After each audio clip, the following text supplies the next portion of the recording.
Hello, this is Harrison Teep coming from the Long Island International Film Festival.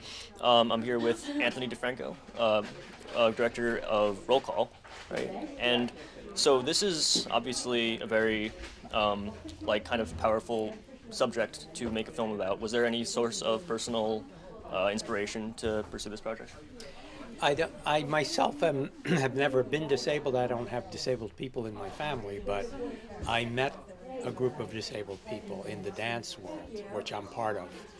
And I got so taken with what they were trying to do, they were actually doing, that I decided to help them. And the best way to help them, I thought, was to make a movie about their whole experience with dancing and the challenges and the successes. So I went ahead and did that. Very cool. So what was the pre-production process like for this film? Well, I had made a couple of others, so I just pretty much followed my formula. This is all figure it out for yourself type filmmaking.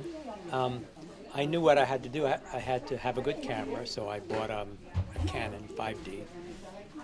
And I knew I had to get a lot of footage of them dancing, interacting with each other, being trained by their teachers, getting ready for a show, putting on costumes, all that other stuff. And that once I had enough footage and some decent audio on interviews with them, I could weave that into a story. And what the story would be, I knew I would have to figure out as I was starting to assemble things. It's something that you don't know ahead of time. And that was the method I used, and apparently it worked, because the movie makes sense. And are there any projects that you are pursuing right now that are...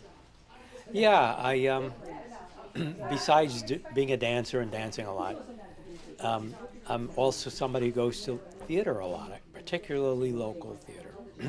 I like community theater because I like to sit in the very, very front row center where the actors are only 5 feet away from me. And I like to really watch human beings do their thing.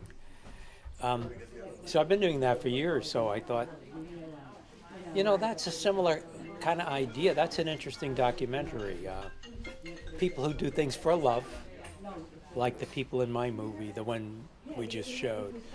All the people, except the people in the wheelchairs, they just do that for love. There's no money in it.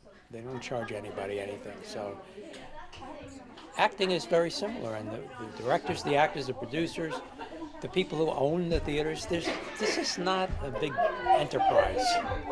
It's because they love theater. So I make movies the same way. I do it just because I really, really like to do it. So I said, these are my kind of people. I'll make a documentary about that. And I am. I'm about halfway through.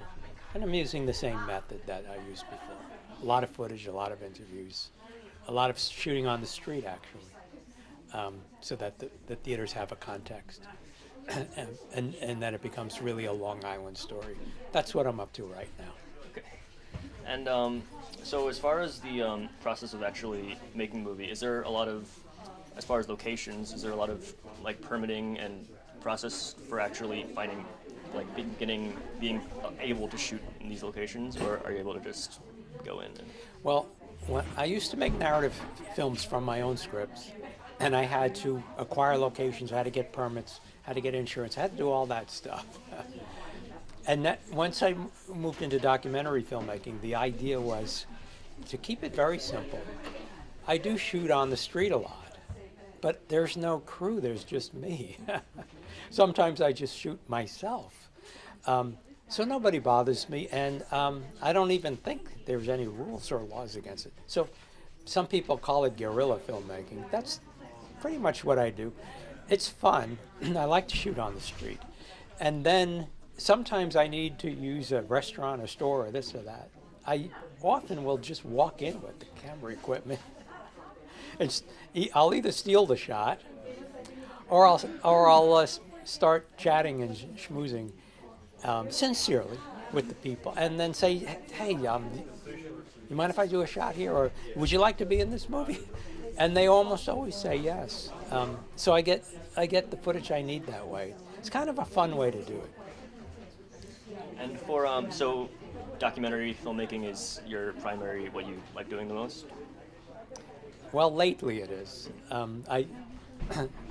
Because I can do it. I can do it on my own, and I don't need a big crew and a big budget. Just lately, though, I started missing the stuff I used to do, which was feature-length movies, narrative films based on original screenplays with actors that I carefully cast and a crew, and I just direct. And that was a lot of fun. And I missed that, and I think I'm going to certainly do another one of those soon, not too long from now, because you can't be too old when you do those things. It's so exhausting. So I won't wait too long.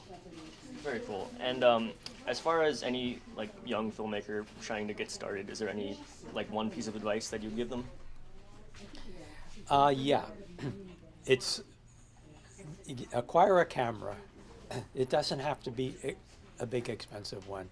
For $1,000 or less, you can get a camera that will shoot material that you can present on a screen in a movie theater. So just get a camera and start making your movie. Don't be like people that I have met in my life who spend years talking about the movie they're going to make, and they don't do it. For psychological reasons, it's easier to talk about it than to get started. I would say, even if you've only got 3 pages of script, shoot it. Just start shooting it, and then the momentum will carry you. You'll make the movie. That's the best advice I can give to young people. Well, thank you very much. Congratulations on this film. Thank you. Once again, this is Harrison Teep at the Long Island International Film Festival. Thanks. My pleasure to be here.